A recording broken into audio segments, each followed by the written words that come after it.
সমাজ গঠন করতে চাই যে সমাজের মাধ্যমে ধনী গরিব কোনো বৈষম্য থাকবে না।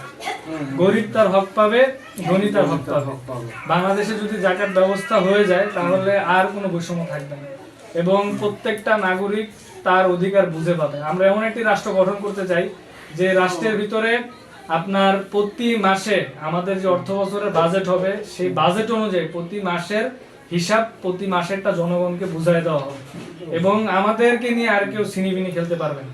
তো এই লক্ষ্যে এতদিন যেহেতু আপনার নির্বাচনের সমস্ত প্রচার প্রচারণা নিষেধ ছিল, আগামী 22 তারিখ বৃহস্পতিবার থেকে সমস্ত রাজনৈতিক দলই তার নির্বাচনের প্রচার প্রচারণা করতে পারবে।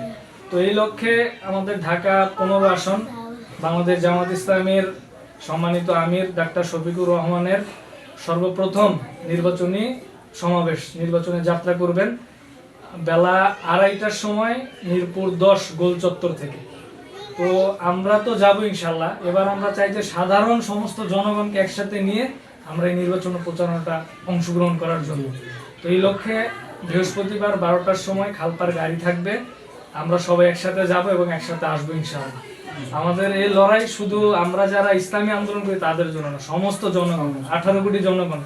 আর আমাদের 10 দলীয় জোট, জামাত ইসলামী সহ যে 10 দলীয় জোট, যে যেখানে ভোট থাকেন ওইখানে হয়তো জামাত ইসলামের দাঁড়িপাল্লা থাকবে, না শাপলাগলি থাকবে, না ঘড়ি থাকবে, না হয় মামুনুল হক সাহেবের রিক্সা থাকবে।